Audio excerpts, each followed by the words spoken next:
오늘 본문 말씀을 이해하려면 다니엘 2장을 알아야 합니다. 왕은 꿈에서 거대한 조각상을 보았습니다. 머리는 금으로 되어 있고 가슴과 팔은 은, 배와 넓적 다리는 청동, 무릎 아래는 쇠, 그리고 발은 쇠와 진흙이 혼합되어 있는 조각상이었습니다. 그런데 돌이 하나 나타나더니 쇠와 진흙으로 된 발을 쳐서 부서뜨렸고 그러자 조각상 전체가 무너져 산산조각 났습니다. 그러나 그 돌은 거대한 산이 되어 온 세상을 가득 채웠습니다. 그때 왕의 꿈에 대해 다니엘이 했던 해석은 그날로부터 예수님의 때까지 그리고 이후로도 계속 유대인들의 기억 속에 남아 있었던 것입니다. 그 꿈은 이 세상 나라와 하나님 나라에 대한 것이기 때문입니다.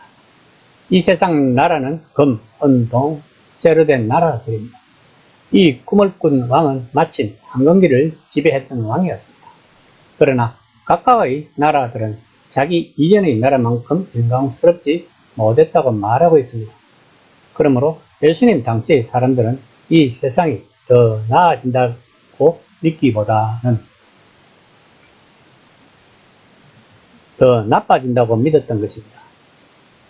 마지막에는 마치 쇠와 진흙이 섞인 것처럼 부서지기 쉬운 나라가 올 것입니다.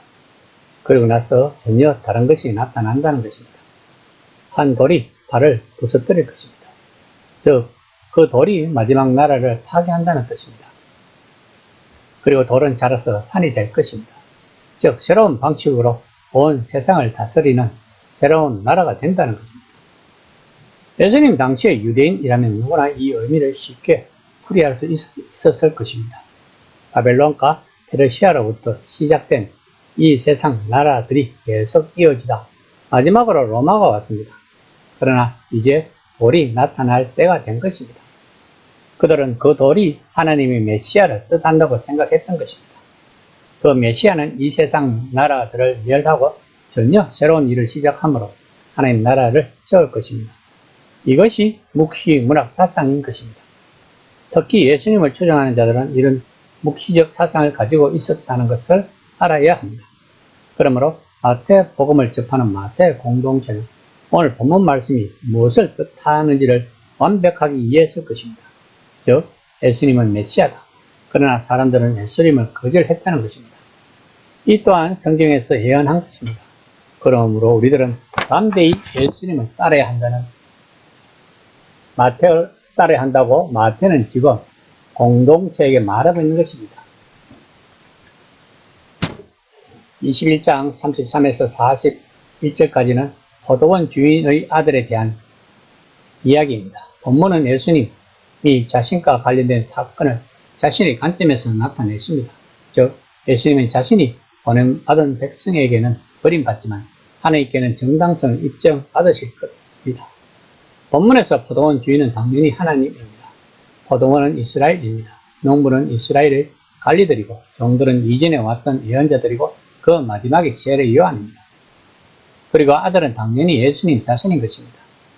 예수님은 지금 예루살렘으로 와서 소작농들에게 해결을 요구하는 하나님의 아들입니다.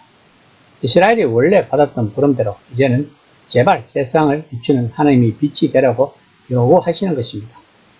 그러나 이스라엘은 이 요구를 거절하고 결국 예수님을 죽인다는 것입니다. 이 말씀을 접하는 첫 독자들은 어떤 심정이었을까요?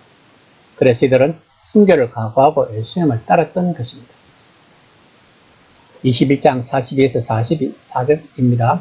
예수께서 이르시되 너희가 성경의 건축자들이 버린 돌이 모퉁이의 머릿돌이 되었나니 이것은 주로 말미암아 된 것이요 우리 눈에 기이하도다 함을 읽어본 일이 없느냐. 그러므로 내가 너희에게 이르노니 하나님 나라를 너희는 빼앗기고 그 나라의 열매 맺는 백성이 받으리라. 이 돌 위에 떨어지는 자는 깨지겠고 이 돌이 사람 위에 떨어지면 그를 가루로 만들어 흩으리라 하시니.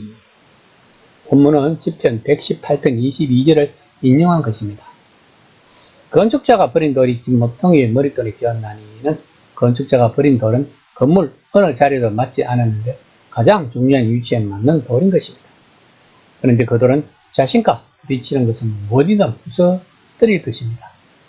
마태는 지금 예수님이 바로 자신이 그 돌이시고 메시아이시고 하나님의 기름 부음 있던 사람이시라고 말하고 있는 것입니다. 그러므로 예수님은 하나님 나라를 임하게 하려고 왔다는 것입니다. 그리고 그 하나님 나라 앞에서 이 세상 나라들은 벌벌 떨며 무너져 내릴 것이라고 말씀하고 있는 것입니다. 이 말씀을 들은 대제사장들과 바리새인들은 매우 분개했을 것입니다. 21장 45에서 46절입니다. 대제사장들과 바리새인들이 예수님의 비유를 듣고 자기들을 가리켜 말씀하심인 줄 알고 잡고 다닌 무리를 묵소바합니다. 이는 저들이 예수를 선지자로 아니더라. 이들은 왜 예수님을 잡고자 했을까요? 자신들이 다니엘 2장에 나오는 새와 진액이 섞인 불안정한 나라라고 인식했기 때문일까요? 그래서 돌이 떨어지면 무너진다고 생각을 했기 때문일까요?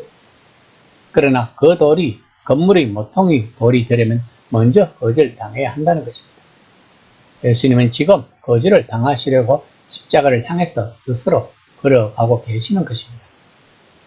오늘날 현재는 무엇이 세상을 지배하고 있는가?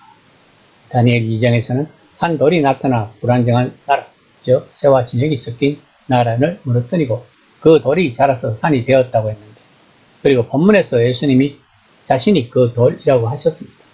그러면 이 세상은 그 돌이 자라서 산이 되어야 하는데 아직도 이 세상은 새와 진액이 섞인 불안정한 나라이라는 것을 우리는 잘 알고 있습니다.